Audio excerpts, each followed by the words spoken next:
¿Qué significa ese asunto de vivir en el Espíritu?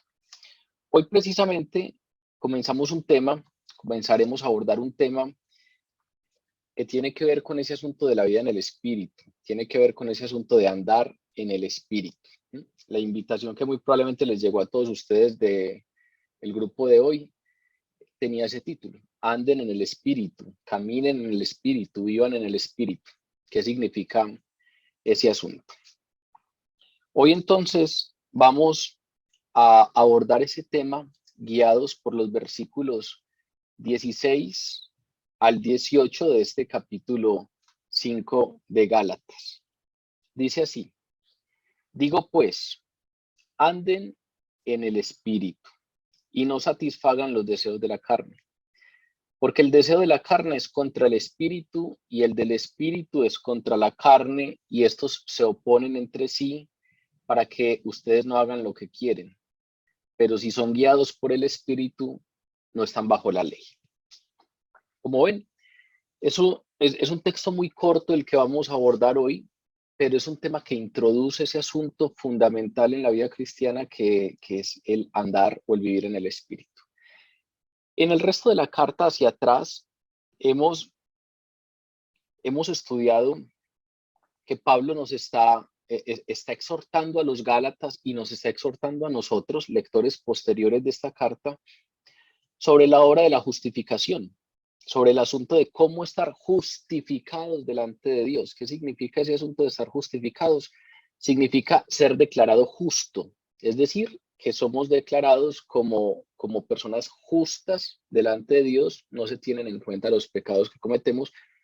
Y ya sabemos que ahí entonces empezó un pleito fuerte entre Pablo y los judaizantes, porque Pablo establece que esa justificación es solo por la obra de Jesucristo y no es necesario complementarla con nada. Entonces, si revisamos, hay un tema fundamental de aquí hacia atrás, y es ese: Jesucristo es la persona principal en la obra de justificación. Ahora, Pablo va a empezar a hablar de lo que pasa después de que uno conoce a Jesús. Una persona es un no creyente, no conoce a Dios, todavía no conoce la obra de Jesucristo, esa obra de Jesucristo no le ha alcanzado, y llega un momento en el cual conoce a Dios, conoce lo que ha hecho Jesucristo y lo acepta como su Señor. ¿Qué pasa a partir de ahí? ¿Cómo se vive?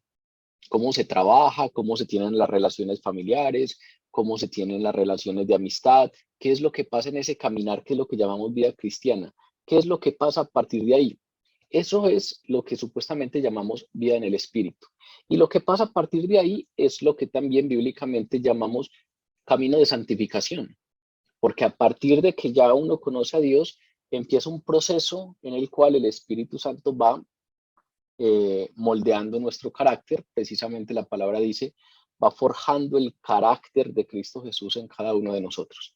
Entonces, así como Pablo nos ha dicho que Jesucristo es la persona principal en la obra de justificación, ahora nos dice que el Espíritu Santo es la persona principal en la obra de santificación.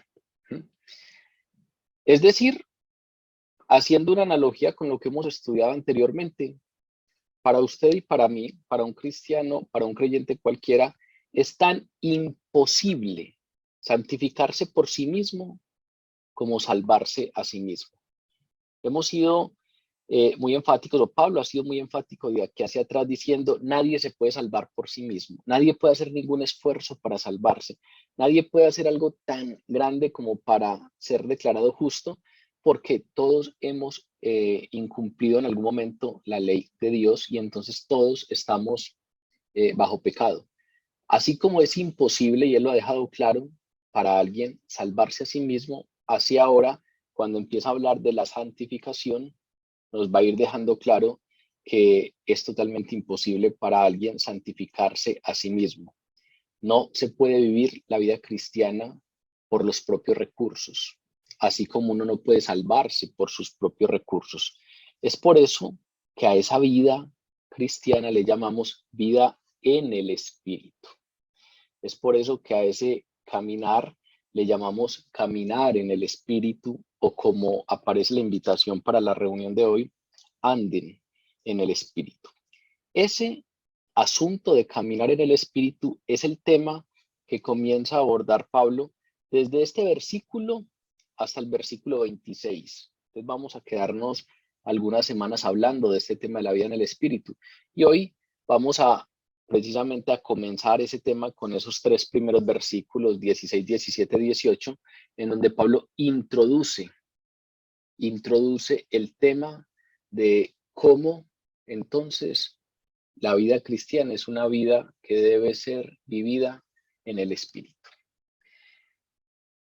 El texto que acabamos de leer tiene 3 versículos y el primero de esos versículos, lo repito, dice, digo pues, anden en el Espíritu y no satisfagan los deseos de la carne.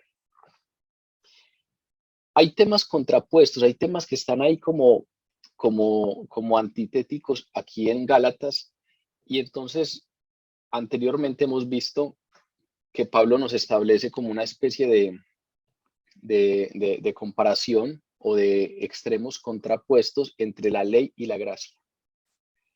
Y nos ha demostrado repetidamente que la ley es incompatible, que la ley no es un medio de salvación y de santificación, que una persona no puede acercarse a Dios por medio de guardar la ley, porque nadie puede obedecer la perfección, el único que la obedeció a perfección fue Jesús. Y entonces nos ha venido hablando de cómo precisamente la ley no fue dada para que seamos salvos a través de ella, no fue dada como medio de salvación, sino que la ley nos permite entender los parámetros de santidad de Dios y la ley nos permite entender nuestra insolvencia completa. Cuando uno se enfrenta a la ley, en algún momento lo dijimos, cuando uno coge la ley de Dios, la ley moral de Dios, los mandamientos, cuando uno coge el estilo de vida que el Nuevo Testamento le propone a uno y hace un esfuerzo serio para vivir conforme a eso.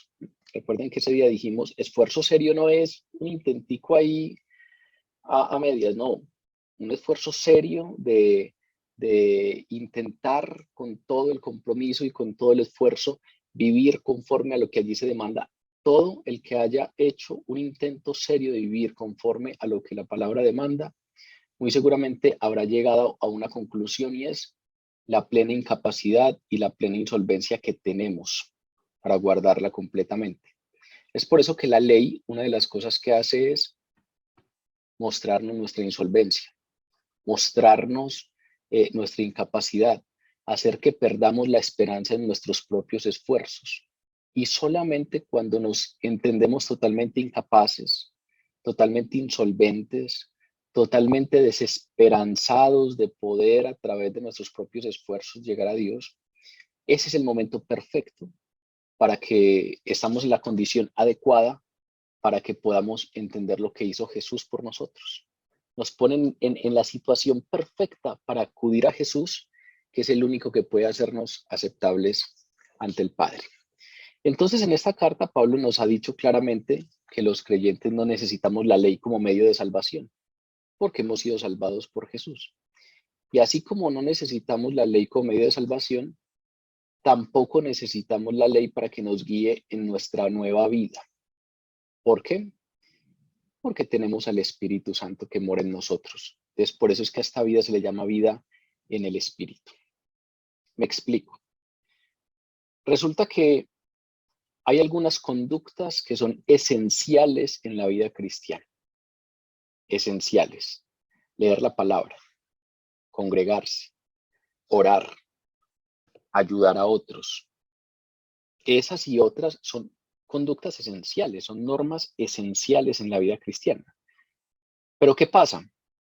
Que resulta que la espiritualidad nuestra no puede ser medida por la frecuencia o intensidad en que participemos en ellas. A medida que vaya hablando estas cosas, es muy probable que usted puede ir haciendo una autoinspección de su vida en el espíritu. Porque muchas veces, muy seguramente usted y yo caemos en el error de medir nuestra espiritualidad por la frecuencia e intensidad con que participamos en algunas conductas que debemos participar. Entonces, hay periodos de la vida en la que estamos muy disciplinados y entonces nos levantamos todos los días y leemos o estudiamos la palabra. Y entonces esos días nosotros sentimos que estamos altos en espiritualidad. Y entonces estoy viviendo en el espíritu. Hay unos días en donde fluye más orar. Y entonces esos días en que fluye más orar, o esos días en que estamos más juiciositos y nos levantamos y oramos, o en la noche oramos, o vamos a la congregación, o vamos a la Eucaristía, o vamos al grupo de oración, ahí como que sentimos que estamos viviendo en oración, en el Espíritu. O los que tienen algún ministerio, los que ayudan a otras personas, los que tienen algún servicio específico de ir y ayudar en un ancianato, o ir a visitar a los enfermos, o ir a recoger mercados para ayudar a algunos que están necesitados, o orar por otras personas. Resulta que a veces entonces tendemos a medir nuestra espiritualidad por esas cosas que hacemos. Entonces, cuando nuestro día o nuestras semanas o nuestra vida empieza a llenarse de esas cosas, sentimos que estamos viendo en el espíritu. Y entonces resulta que terminamos midiendo la espiritualidad por la frecuencia o intensidad de las obras que hacemos. Muy frecuentemente estoy leyendo la Biblia. Muy frecuentemente estoy orando. O últimamente tengo una intensidad mayor en la lectura bíblica o en la congregación o en la oración. Y resulta que eso tiene que ver con las obras humanas. Y entonces medir la espiritualidad así lleva a algo de lo que nos ha hablado Pablo durante toda esta carta, y es el legalismo. Medir nuestra espiritualidad de esa manera lleva al legalismo. Entonces tenemos que tener cuidado con eso. Ya vamos a explicar un poco entonces cómo lo podemos revisar. Resulta que entonces hacerlo de esa manera es plantear que nuestra espiritualidad depende únicamente de los logros que pueden medirse por una actividad humana visible. Cuando hay actividades mías que son visibles, que son tangibles, y entonces yo puedo medir mis logros a partir de esas actividades tangibles, ahí siento que tengo entonces una mejor espiritualidad. Si ustedes ven, eso es vivir conforme a un conjunto de leyes. Tengo que leer la Biblia, entonces me levanto y la hago. Tengo que orar, me levanto y lo hago. Tengo que visitar a los enfermos o ayudar a los pobres, me levanto y lo hago. Eso no tiene nada de diferente a vivir por mis fuerzas. Eso no tiene nada de diferente a intentar ganar justicia propia. Eso no tiene nada de diferente a pensar que estoy bien con Dios porque estoy muy juiciosito leyendo la palabra, o porque estoy muy juiciosito orando, o porque estoy muy juicioso yendo a visitar a los enfermos. Y entonces, si ustedes ven, eso es exactamente lo que Pablo durante todas estas semanas que hemos estudiado Gálatas le llama legalismo. Intentar sentirnos bien con nosotros mismos porque al parecer estamos haciendo algo en nuestros propios esfuerzos que nos permite sentir que tenemos una justicia propia. Resulta que cuando se nos habla de la vida cristiana, siempre se nos dice la vida en el Espíritu. Anden en el Espíritu. Entonces, ¿qué significa eso? Resulta que la santidad, ese caminar procesual, gradual, en el que yo voy cada vez siendo una mejor persona para Dios, en donde el Espíritu Santo me va moldeando, eso que le llamamos santidad solo procede del Espíritu Santo. No procede de que yo haga unas u otras obras. Procede solo del Espíritu Santo. La vida santa no es el resultado de nuestro desempeño delante de Dios, sino del desempeño del Espíritu Santo en nosotros. Ahí se nos va a empezar a complejizar un poquito, se nos va a empezar a enredar un poco el tema. ¿Por qué? Porque el desempeño del Espíritu Santo en mí me lleva a leer la Biblia. El desempeño del Espíritu Santo en mí me lleva a orar. El desempeño del Espíritu Santo en mí me lleva a ayudar a otros. Y entonces resulta que no es que no vayan a haber acciones humanas, pues resulta que Jesús mismo lo dijo, por sus frutos le conoceréis. tienen que haber frutos visibles. Los frutos visibles acompañan a todos los creyentes, pero hay una gran diferencia.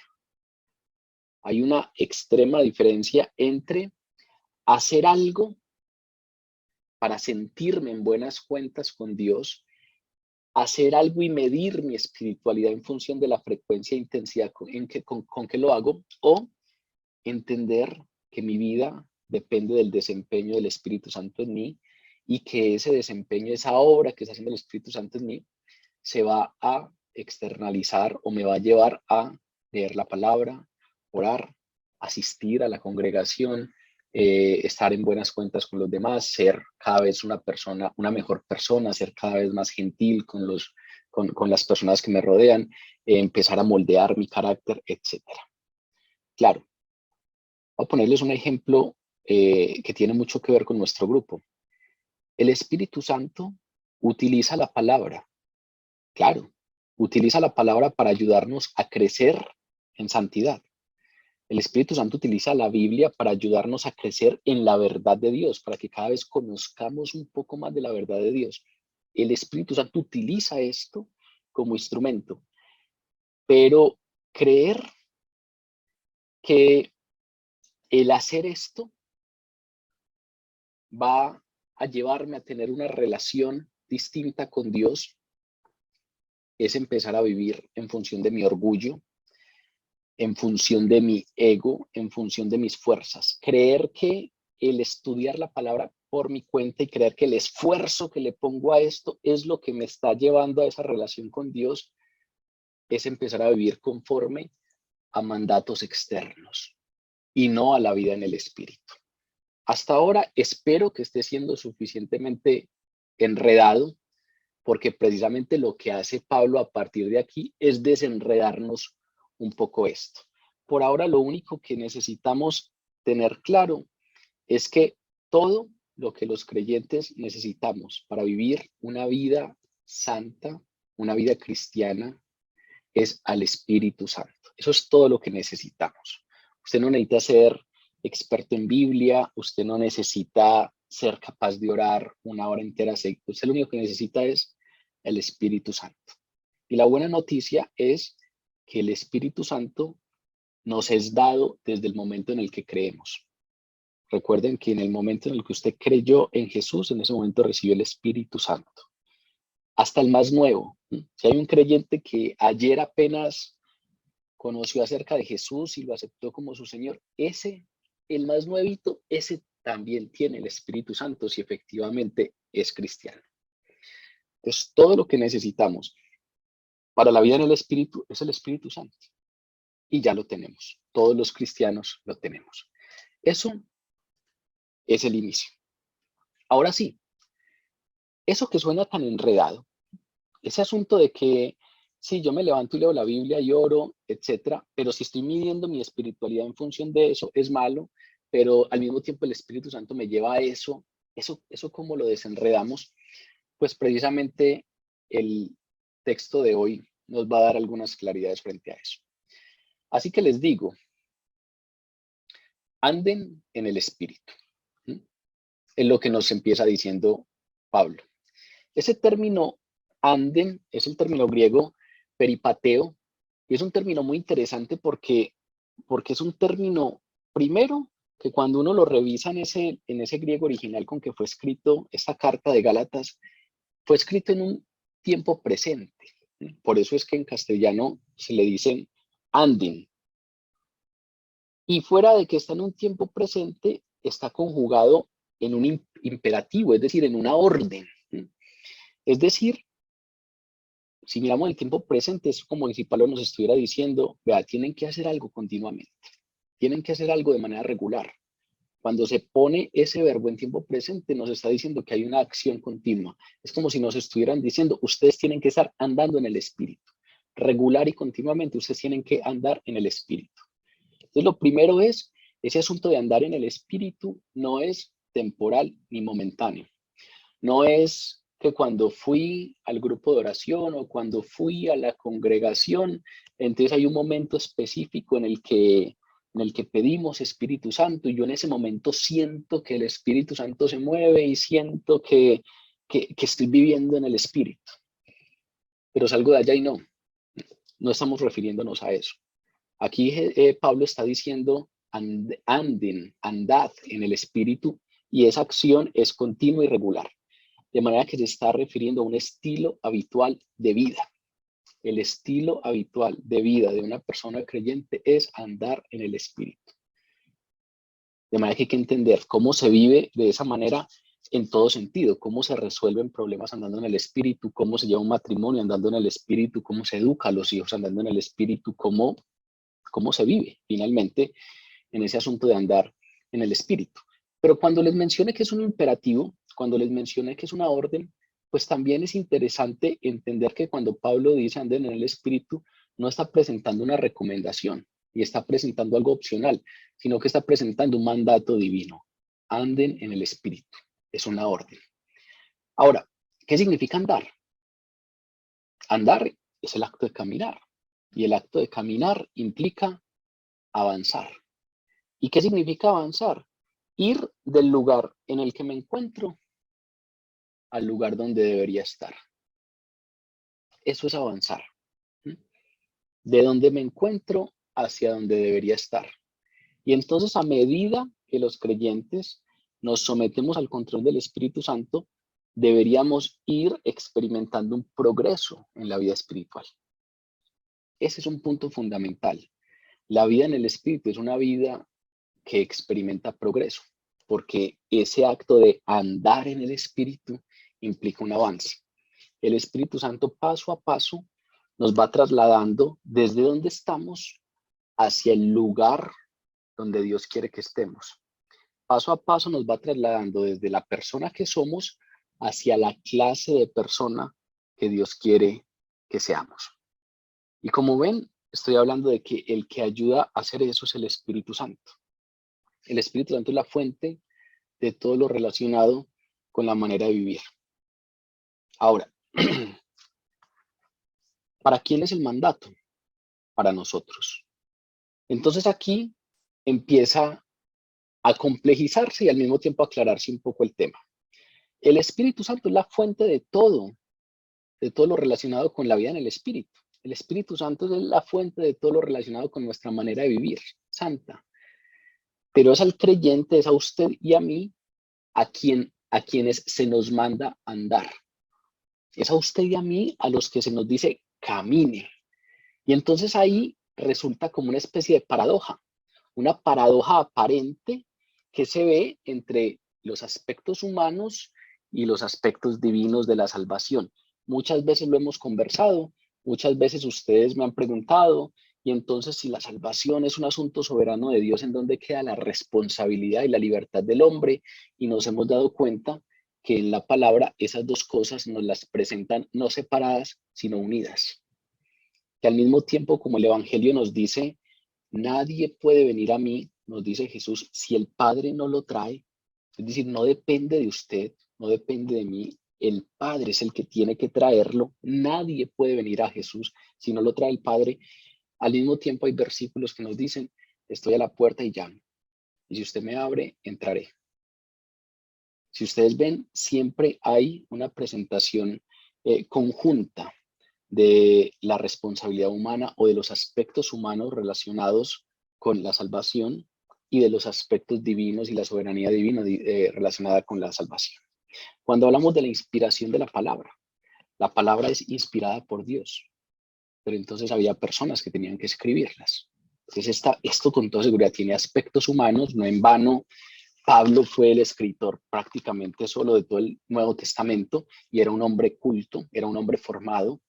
En cambio, había otros hombres que eran menos educados, eran pescadores, que muy seguramente sus maneras de escribir eran distintas y no tenían una expresión tan escrita como si la tenía Pablo. Entonces, definitivamente la palabra tiene aspectos humanos, pero también tiene aspectos divinos. Fue inspirada por el Espíritu Santo.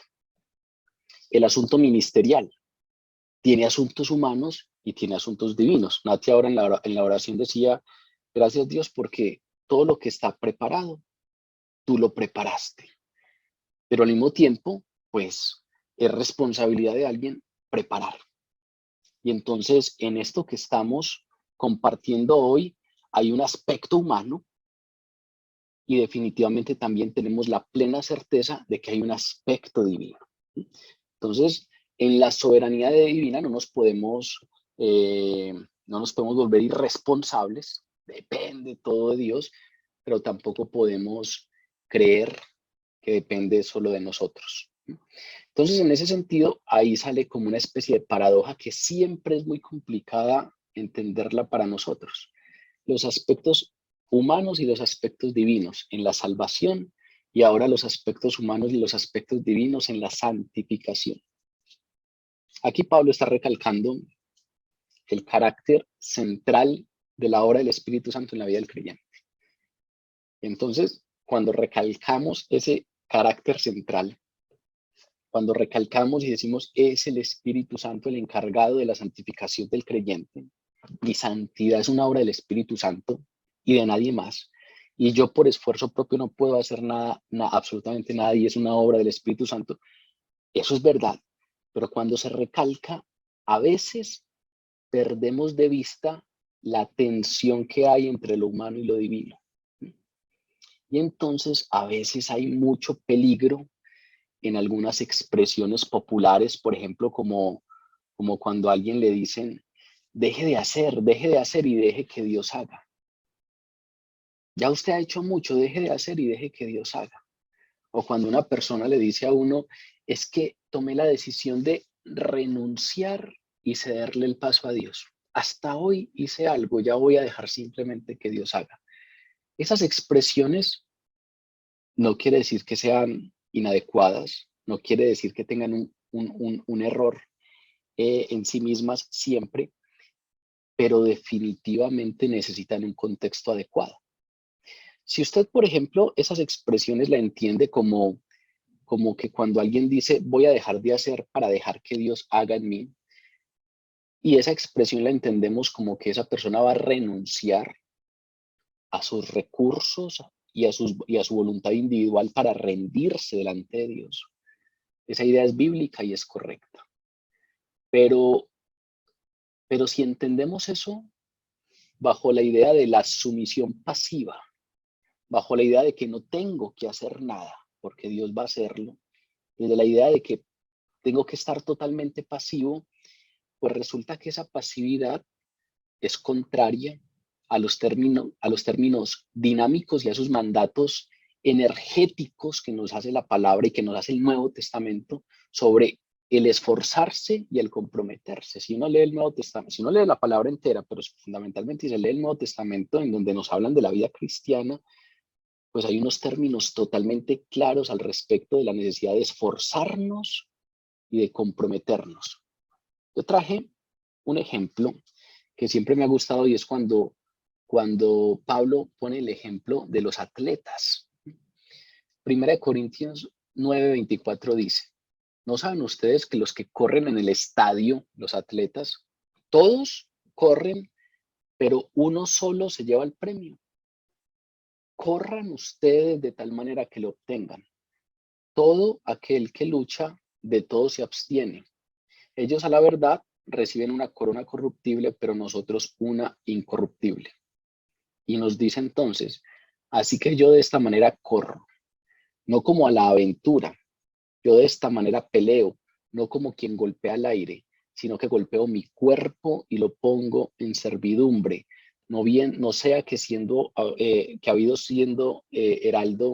habiendo sido heraldo para otros, yo mismo venga a ser eliminado.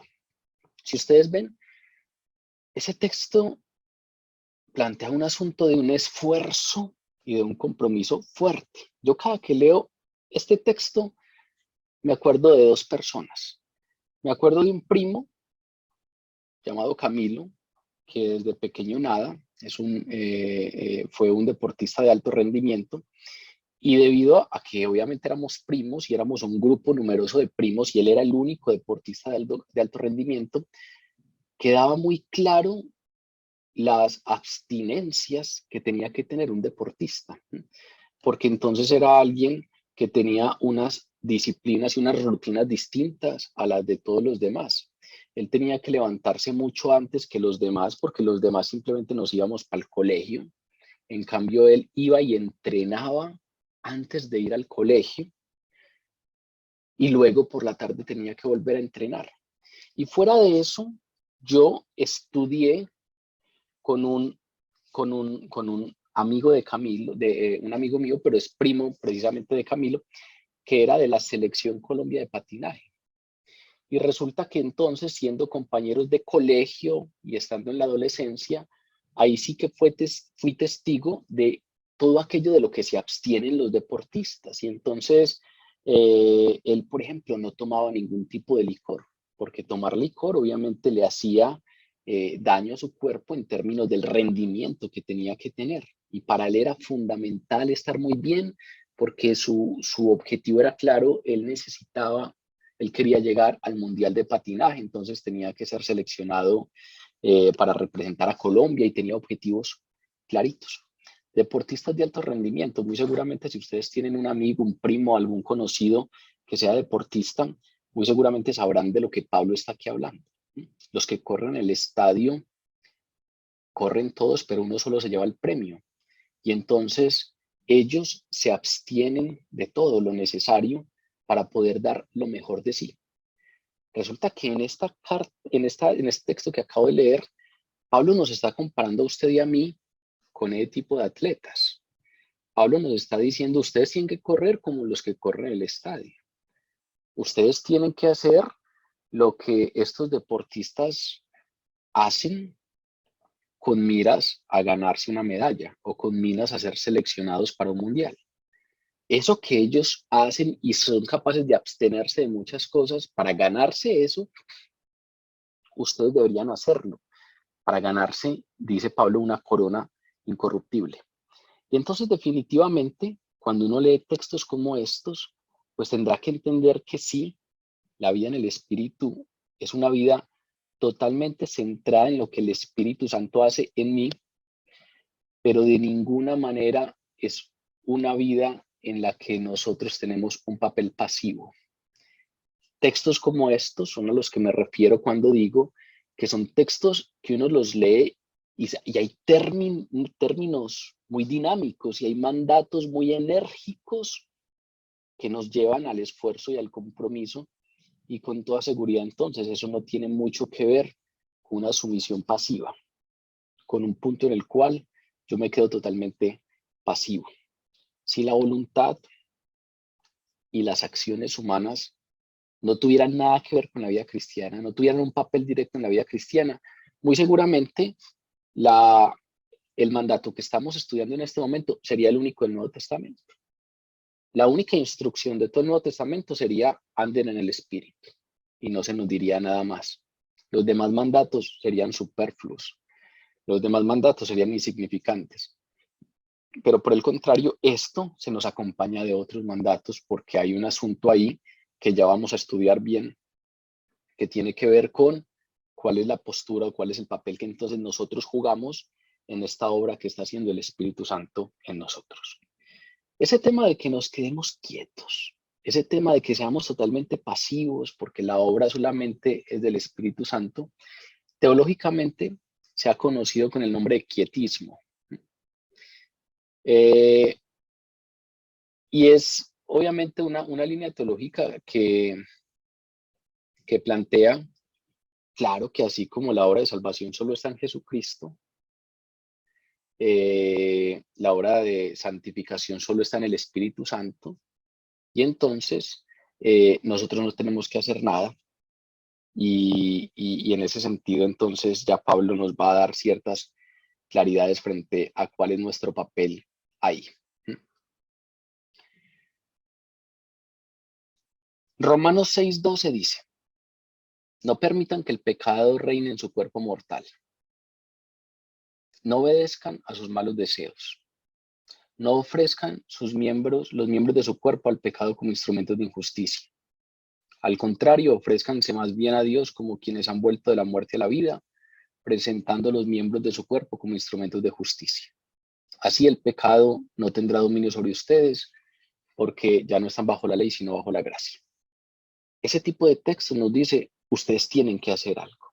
Gálatas 6:9, lo estudiaremos muy pronto, dice, no se cansen de hacer el bien, porque a su debido tiempo cosecharán. Siempre que tengan la oportunidad, hagan bien a todos, especialmente a los de la familia de la fe. De nuevo, textos que nos dicen, ustedes tienen que entender que la obra de santificación depende totalmente del Espíritu Santo, pero resulta que hay algo que pareciera que tenemos que hacer. ¿Qué es? ¿Qué es ese algo que tenemos que hacer? Recuerden cuando en el Evangelio Jesús les decía a algunos, ustedes me dicen, Señor, Señor, pero no hacen lo que yo les digo. Pues resulta que entonces al parecer hay algo que tenemos que hacer en ese asunto de la vida en el Espíritu. Y ya vamos a ver qué es. Este texto, este versículo nos sigue diciendo, anden en el Espíritu y no sigan los deseos de la carne. Ese término deseo es un término que tiene que ver con un deseo fuerte. No solamente tiene que ver con algo malo. Es más, en el Evangelio muchas veces se utiliza con algo bueno. Por ejemplo, cuando Jesús deseaba comer la Pascua con sus discípulos, se utilizaba esta palabra que es epitumia. O cuando Pablo expresa que tiene mucho deseo de partir para estar con Cristo, utiliza otra vez epitumia. Entonces, es un deseo fuerte, muy fuerte, que puede ser algo bueno o algo malo, pero en este caso se refiere a algo malo. En este caso, Pablo dice, no vivan por el Espíritu y no sigan los deseos de la carne.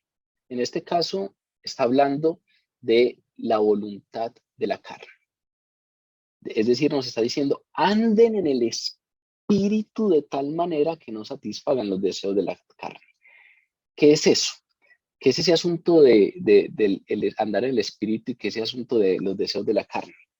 Pues hay un texto paralelo a este, que en algunas ocasiones es bueno entonces ir revisando algunos textos que nos permitan entender con mayor claridad esto, que a veces pareciera como tan oscuro o enredado.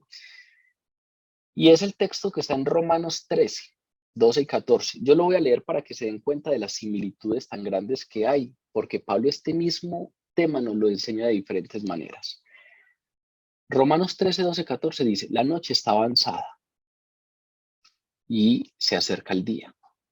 Desechen pues las obras de las tinieblas y vístanse de las armas de la luz. Anden como de día honestamente, no en glotonerías, borracheras, lujurias, lascivias, contiendas, envidias, sino vístanse del Señor Jesucristo y no provean para los deseos de la carne. Ahí pareciera que ese asunto de andar en el Espíritu de tal modo que no satisfagan los deseos de la carne es el mismo principio que nos dice aquí, vístanse del Señor Jesucristo y no provean para los deseos de la carne. ¿Qué es eso de vestirme de Jesús y qué es eso de andar en el Espíritu? Pues sabemos que tiene que ver con cosas que Pablo acaba de mencionar acá, como andar como de día, vivir honestamente, y muy seguramente no satisfacer los deseos de la carne tiene que ver con lo que él llama glotonerías, borracheras, lujurias, lascivias, contiendas, envidias. Lo que sabemos es que hay dos conductas que se excluyen mutuamente. Vivir en el Espíritu y los deseos de la carne. Hay dos cosas que al parecer durante la vida cristiana, esas dos cosas se excluyen. O andamos por el Espíritu o actuamos conforme a nuestros deseos carnales. Pero las dos cosas al mismo tiempo no se dan.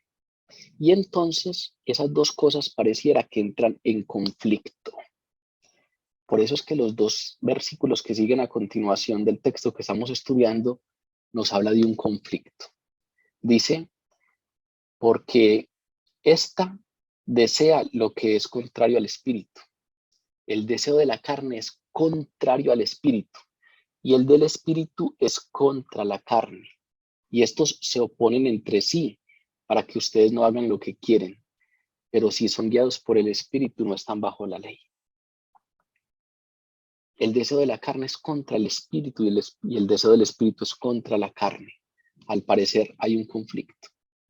Y resulta que si ustedes leen entonces estos versículos con detenimiento, pues parece obvio que andar en el espíritu no es un asunto pasivo, no es un asunto de rendición pasiva. Cuando se nos está hablando de andar en el espíritu, lo primero que se nos está mencionando es que la vida guiada por el Espíritu es una vida de conflicto. Hay un combate constante en nosotros. Hay un combate constante entre las costumbres viejas de la carne que todavía seducen, y eso pareciera que entonces, pareciera no, nos lo dice la palabra claramente, que eso es contra el Espíritu.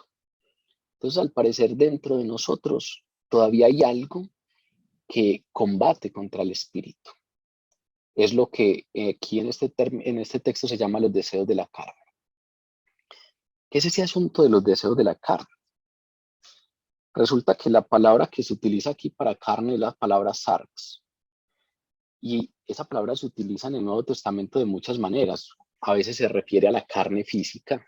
Por ejemplo, en el texto cuando Jesús se presenta resucitado delante de sus discípulos y les dice, miren mis manos y miren mis pies, tóquenme, vean, porque un espíritu no tiene ni carnes ni hueso como ustedes ven que yo tengo. Cuando ahí Jesús les dice, tóquenme, porque los espíritus no tienen carne y yo sí la tengo, ahí ese término carne es sarx. Entonces, ese es un término que se puede utilizar para temas físicos, pero también se refiere a condiciones humanas. Por ejemplo, en Mateo 26 nos dicen, es que la carne es débil. Ese dicho que también se nos ha pegado mucho a nosotros, es que la carne es débil. Ahí obviamente no se están refiriendo a esta carne, se refiere a nuestra condición humana. Y ese término con que se utiliza, con que se escribe carne en Mateo también es sarx. O a veces, por ejemplo, en la carta a los romanos dicen, para referirse a los que todavía no creen o a los no creyentes, dicen aquellos que siguen en la carne, para plantear la idea de que ellos todavía viven conforme a la carne. Y ahí la carne entonces es una referencia a los no redimidos. Entonces uno a veces cuando viene al Nuevo Testamento tiene que entender claramente más o menos cómo se utilizan los términos para saber cómo se están utilizando en el texto que uno está estudiando. Pero resulta que cuando venimos a las cartas paulinas, a las cartas de Pablo como esta que estamos estudiando, nos damos cuenta que Pablo usa muy frecuentemente esta palabra carne. Y normalmente cuando usa la palabra sarx, la utiliza para describir lo que queda del viejo hombre, lo que queda de la vieja mujer, lo que queda de nosotros tras la salvación. Entonces usted y yo somos salvos, en algún momento creímos en Jesús, pero no es que nuestra naturaleza humana haya desaparecido totalmente. Al parecer queda algo. Y eso es a lo que Pablo llama carne. Lo que queda ahí del viejo hombre tras la salvación es como una especie de condición humana no redimida. Es como una especie de debilidad, de impotencia espiritual y moral de la naturaleza humana. Entonces somos débiles por naturaleza. Y pareciera que esa debilidad y esa impotencia espiritual para algunas cosas sigue en los redimidos, sigue aún en los creyentes. Si ustedes muy probablemente piensan un poco en ustedes mismos, pues se podrán dar cuenta que esto que les estoy diciendo yo muy probablemente no es nuevo para ustedes. Si ustedes se revisan a ustedes mismos, podrán saber que sí, que ustedes tienen fe en que han sido redimidos y que muchas cosas en ustedes han cambiado, pero hay otras que todavía como que cargan con ellas. Y resulta que Pablo precisamente nos enseña que aunque somos redimidos, seguimos cargando con una especie de condición humana no redimida. Y está en los cristianos. No solamente es para los no creyentes. En los cristianos todavía hay esa condición humana no redimida. Y es esa condición que nos hace propensos al pecado. Y es una parte de nosotros que funciona aparte del Espíritu y en contra del Espíritu. Y entonces ese es el conflicto del que estamos hablando. Por eso cuando Pablo dice el deseo de la carne es contra el Espíritu y el del Espíritu es contra la carne, se refiere a lo que está pasando dentro de usted y dentro de mí.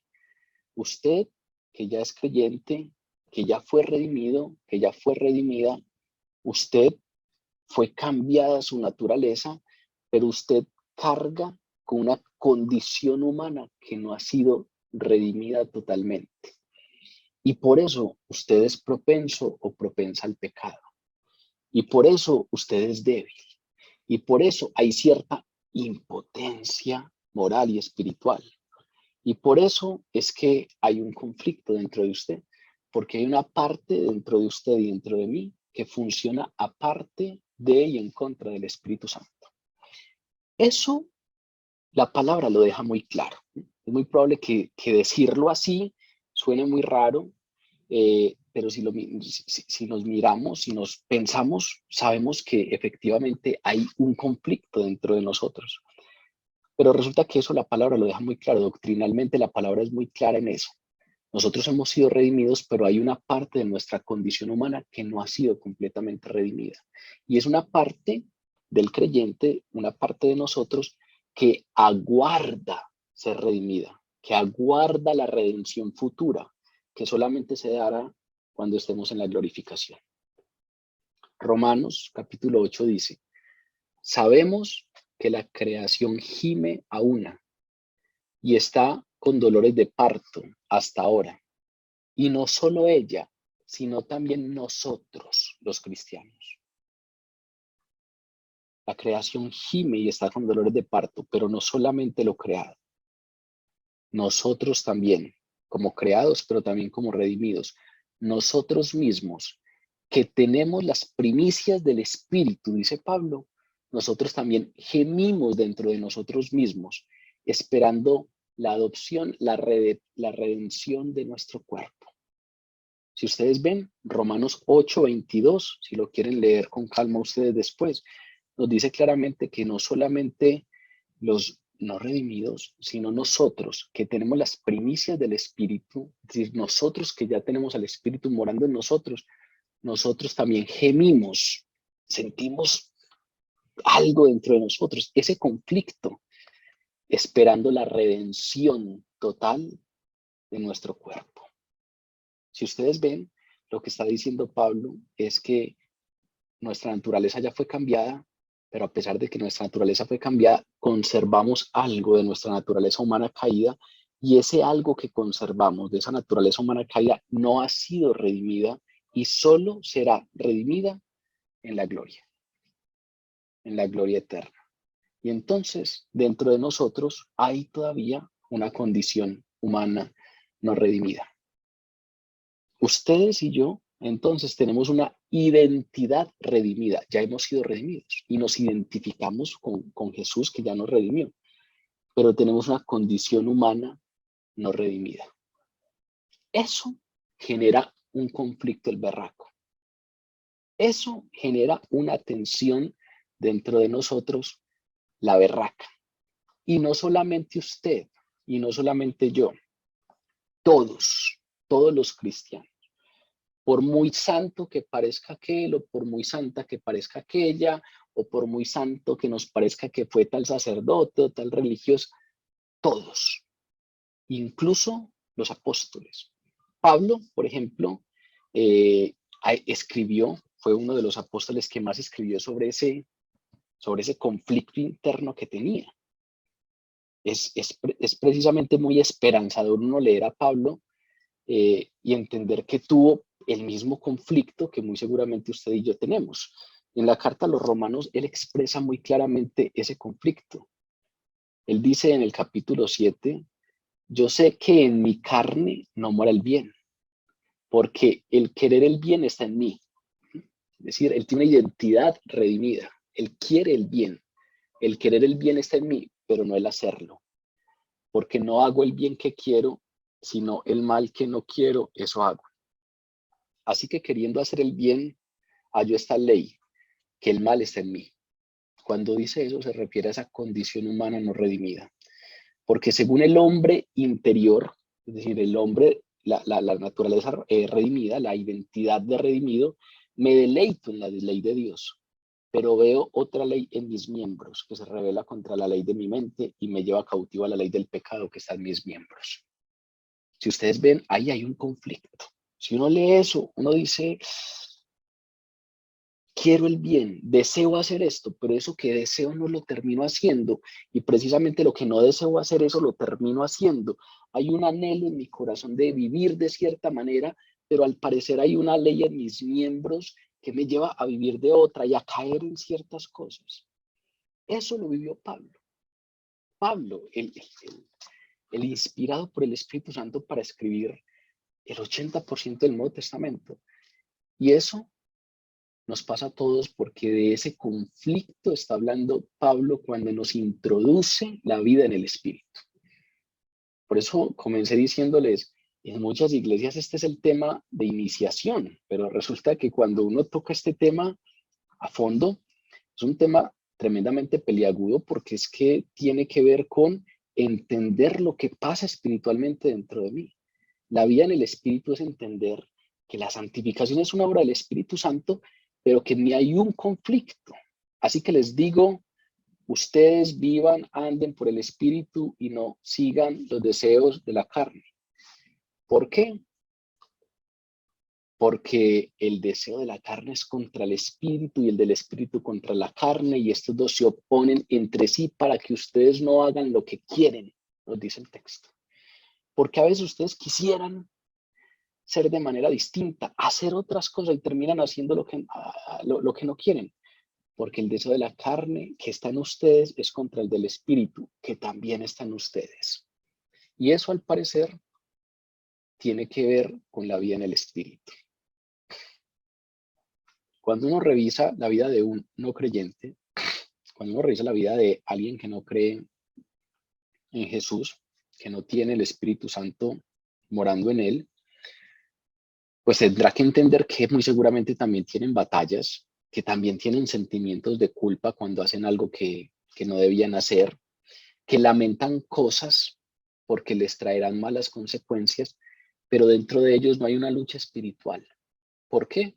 Por un asunto básico, porque no tienen el Espíritu Santo morando dentro de ellos. Y entonces hay cosas que hacen que los hacen sentir frustrados, pero no hay una experimentación de un conflicto espiritual interno. Ese conflicto espiritual se consolida claramente como conflicto porque el Espíritu Santo está dentro de nosotros. Y entonces, en las vidas de los creyentes, el Espíritu Santo batalla contra esa condición humana no redimida. El Espíritu Santo batalla contra la carne. El Espíritu Santo está ahí y entonces los creyentes viven al mismo tiempo en la carne no redimida y en el Espíritu. Vivimos al mismo tiempo en esa condición no redimida y en el Espíritu, y esas dos cosas se oponen entre sí. Por eso es que no siempre hacemos lo que deseamos hacer. Y eso que sabemos que no deberíamos hacer, no siempre nos abstenemos de hacerlo, a veces terminamos haciéndolo. Y por eso es que muchas veces, más seguido de lo que quisiéramos, tenemos que llegar delante de Dios y pedirle perdón y decirle, Señor, lo volví a hacer, volví a caer. Y volví a caer porque no sabía, no, tenía totalmente claro que no debía hacerlo. Entonces no fue por ignorancia, no fue porque no entendí un pedacito de la palabra. Tenemos total claridad del asunto. ¿Y por qué aún bajo esa claridad volvemos a caer? Porque resulta que no siempre hacemos lo que debemos y lo que queremos hacer. ¿Por qué? Pues porque, como dice la palabra, ustedes no hacen lo que quieren porque los deseos de la carne son contra el espíritu y los del espíritu son contra la carne. Y entonces, la obra del Espíritu Santo en nosotros es detener esos deseos carnales, detener a esa condición humana no redimida. Y vean lo que estoy hablando, condición humana no redimida, por lo que hablamos hace 8 días. A veces la carne solamente se relaciona con el tema del sexo, y resulta que aquí cuando Pablo habla de sarx, no habla necesariamente de físico. Por eso les puse el ejemplo. Jesús lo toma como algo físico en algún punto, pero también se habla de debilidad, y en este caso se habla de toda la condición humana no redimida. Entonces el Espíritu Santo está intentando detener eso. Y en ocasiones, eso muy seguramente lo que pasa en su vida, el Espíritu Santo detiene los deseos carnales, detiene a la condición humana no redimida, pero en otros momentos la condición humana no redimida prevalece sobre la voluntad del Espíritu. Y ese es el conflicto que vivimos todos los creyentes. Y ese es el conflicto que llevó a Pablo a exclamar: miserable de mí, ¿quién me librará de este cuerpo de muerte? Miserable de mí, ¿quién me ayudará a soltarme de este cuerpo de muerte, este cuerpo que tiene todavía condiciones no redimidas y me hace hacer lo que no quiero? ¿Cuál es el asunto? Que aunque la vida cristiana es una guerra, es un conflicto, pues resulta que es un conflicto, una guerra donde la victoria no solamente es posible, sino que ya está anunciada. En el capítulo 17 de Juan, la oración sacerdotal de Jesús, ahí hay una declaración muy importante para este tema que estamos abordando. Jesús en su oración por nosotros dice: Padre, me has dado potestad sobre toda carne. Utiliza el mismo término, para que dé vida eterna a todos los que me diste. Entonces resulta que Jesús tiene potestad sobre toda carne. Y es por eso que en el conflicto que hay dentro de nosotros, hay una persona clave. No es que nosotros estemos peleando con esa condición humana, no es que nosotros estemos peleando contra la carne, sino que hay una persona clave en ese conflicto y es el Espíritu Santo. Nosotros somos nuevas criaturas, pero no es que esta nueva criatura esté peleando contra la vieja criatura.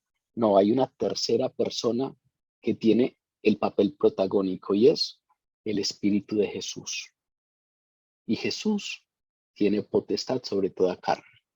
Hay una tercera persona que es ¿quién? El Espíritu Santo. Entonces ahí empezamos a entender un poco el asunto. Hay un conflicto y en ese conflicto a veces nosotros queremos prevalecer sobre esa condición humana no redimida. Entonces a veces por eso queremos hacer cosas y ese hacer cosas puede ser entonces medir la espiritualidad a partir de cuánto estoy leyendo la Biblia, con qué intensidad estoy orando, cada tanto estoy visitando enfermos, qué tanto estoy ayudando a otros, etcétera. Pero eso pareciera que tiene que ver con un conflicto entre esa nueva criatura y la condición antigua, la condición humana no redimida. Pero hay un tercero, vuelvo y repito, y no es un tercero cualquiera, sino que es el más importante, es el protagónico en ese asunto, y es el Espíritu Santo. Un creyente, usted y yo, no podemos lograr nada para Dios en nuestro propio ser, en nuestro propio poder. Pero el Espíritu Santo logra, lo puede lograr todo. Es el que hace la obra en nosotros, pero necesita de algo de nosotros, y es sumisión y compromiso. El Espíritu Santo hace la obra en nosotros y nos va perfeccionando y va forjando el carácter de Cristo Jesús, pero puede lograr muy poco si no tiene nuestra sumisión, si no rendimos nuestra voluntad delante de Dios. Entonces, si ustedes ven, ahí hay un punto medio muy interesante. No es el quietismo, no es el Espíritu Santo hace todo y yo no hago nada, no, pero tampoco es el extremo teológico contrario al quietismo, y es el pietismo, con P. Pietismo. ¿Qué es el pietismo?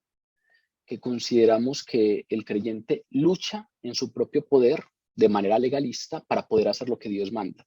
Entonces yo tengo que ser piadoso. Ese pietismo es, me mantengo haciendo cosas, me mantengo haciendo obras, yo en mis fuerzas tengo que hacer para poder lograr todo lo que Dios me manda. Entonces aquí la palabra no nos habla ni de quietismo, pasividad total, ni de usted tiene que arreglárselas para ganar ese conflicto. No.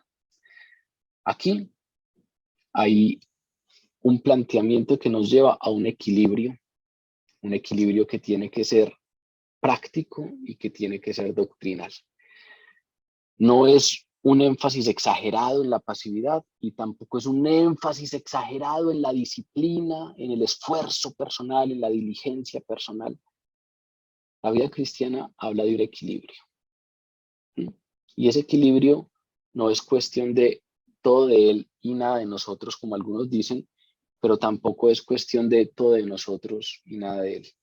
Es un balance, pero ese balance implica algo de nosotros, y ese implicar algo de nosotros es sometimiento, que no es poca cosa.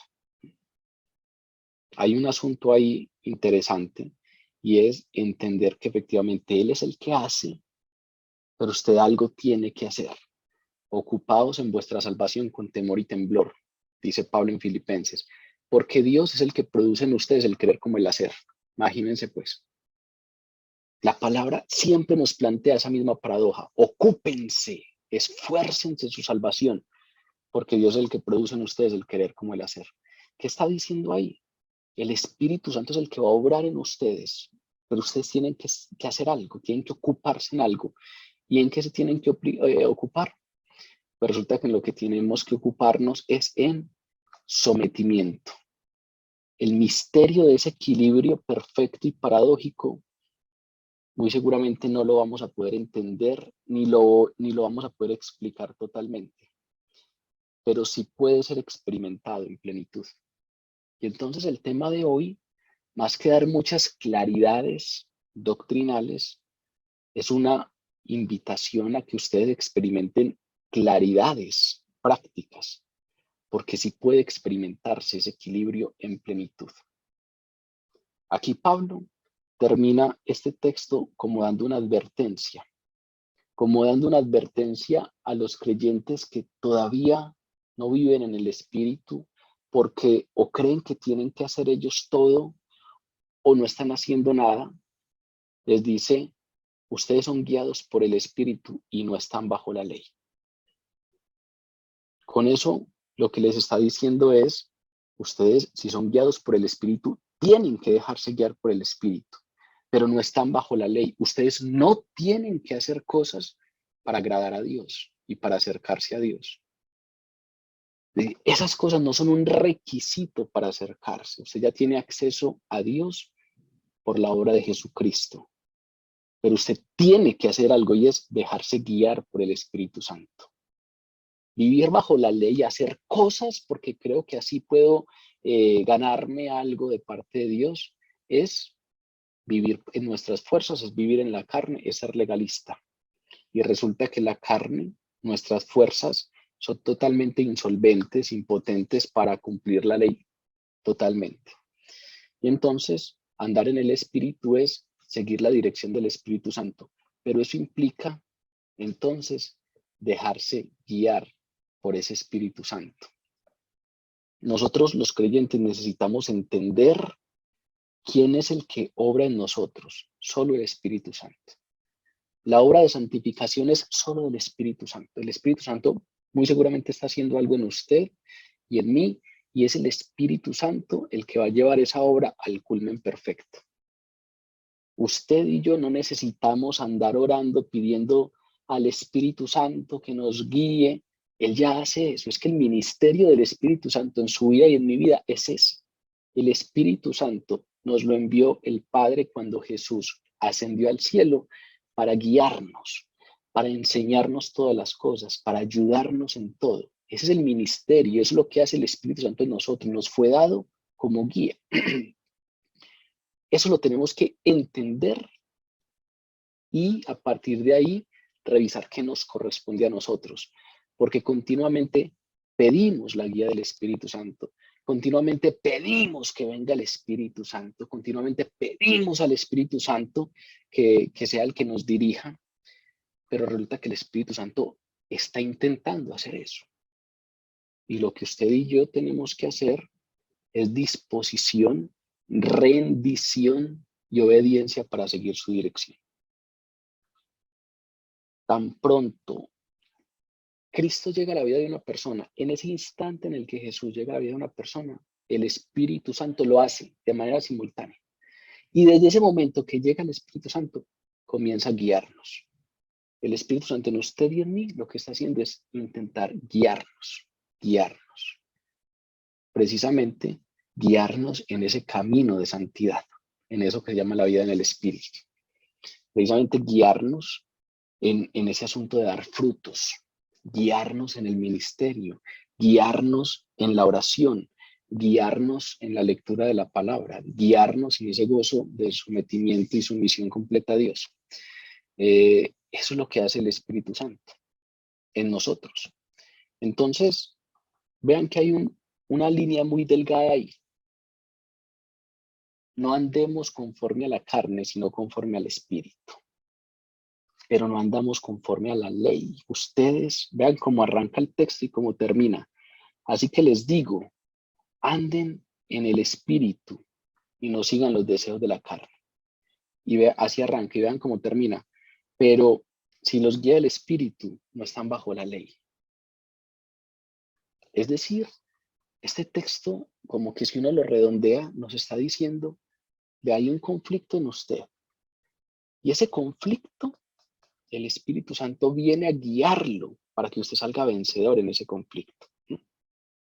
De ese conflicto no depende su salvación, porque la obra de santificación, de salvación, ha sido completa de Jesucristo. Usted y yo somos redimidos por la obra de Cristo Jesús, no por nada más. Pero en ese momento arranca una obra de santificación. Y esa obra de santificación es la vida diaria. Y en esa vida diaria hay un conflicto, el berraco, y todo lo experimentamos.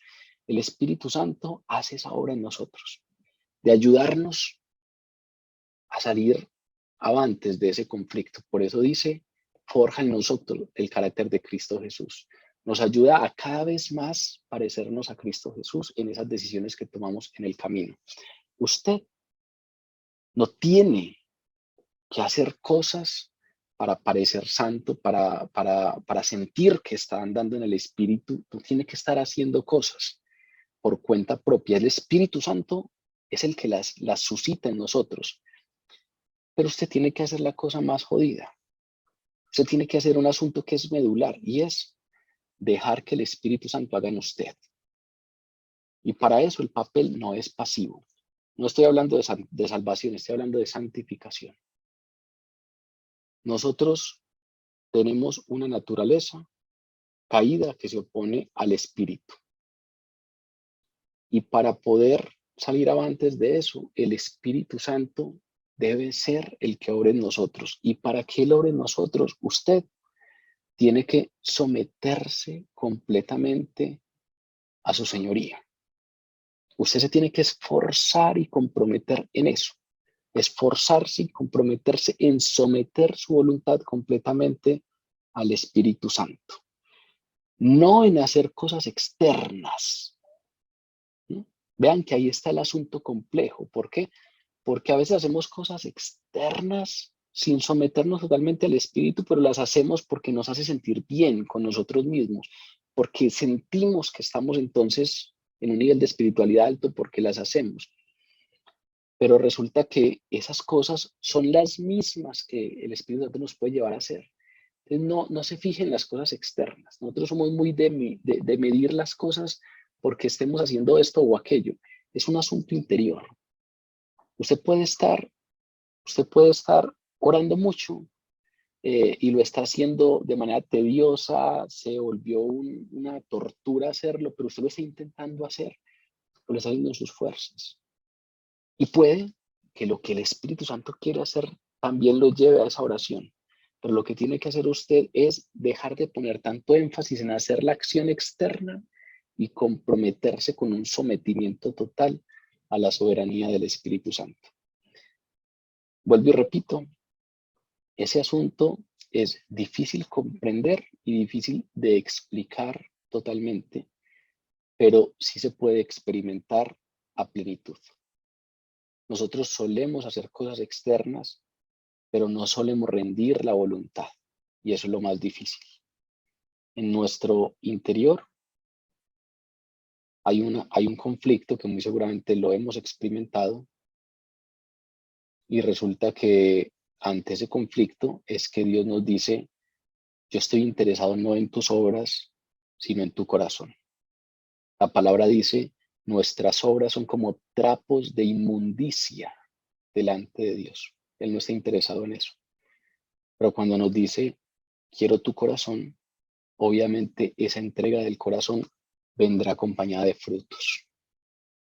Entonces no quiere decir que cuando él dice las obras son como trapos de inmundicia, es porque no hayan obras que acompañen a los creyentes. Sí hay obras, pero es muy diferente presentar obras como acciones externas queriendo llamar y ganar el favor de Dios. Trapos de inmundicia son, o entregarle el corazón, rendir nuestra voluntad al accionar del Espíritu Santo y que esas obras lleguen como fruto de lo que el Espíritu Santo está haciendo en nosotros. Para terminar, recuerden un texto que en algún momento estudiamos cuando abordamos el tema de Pentecostés. Y en ese texto estudiamos un fragmento también de Pablo, en donde Pablo decía, sean continuamente llenos. Efesios 5:18. Sean continuamente llenos del Espíritu Santo. Y ese ser continuamente llenos, si ustedes ven, es muy parecido al andar en el Espíritu. También está en tiempo presente continuo, también es un mandato. Constantemente, de manera regular, de manera habitual, sean llenos del Espíritu Santo. ¿Y qué significa ser lleno del Espíritu Santo? Significa rendir la voluntad al control del Espíritu Santo. El Espíritu Santo ya está en usted. No está un poquitico y usted necesita pedir más para que se llene. No, el Espíritu Santo está plenamente en usted. ¿Cuál es el mandato de ser continuamente llenos? Deje que el Espíritu Santo continuamente obre en usted. Y en ese sentido de la santificación es necesaria la sumisión nuestra, el compromiso nuestro a someter nuestra voluntad al accionar del Espíritu Santo. ¿Por qué es difícil hacerlo? Porque como nos lo acaba de revelar la palabra, en usted y en mí hay una condición no redimida. Todavía hay parte de la naturaleza humana no redimida en nosotros y esa parte estará así hasta que seamos plenamente redimidos en la gloria. Antes de eso tendremos ese conflicto. ¿Qué es lo que tiene que hacer usted y lo que tengo que hacer yo? Sometimiento total. Dejar de pensar en cosas externas, hacer cosas en nuestras fuerzas para agradarle y empezar a trabajar desde la fuente, desde la médula, rendir nuestra voluntad a Él todos los días. Vean que el tiempo verbal es muy lindo, continuamente. No es que yo fui a un retiro hace 2 años y ahí le entregué el corazón a Dios y rendí mi voluntad a Dios en ese retiro que fue muy especial. Lo hiciste en ese retiro, pero ande hoy en el Espíritu. Sea hoy lleno del Espíritu.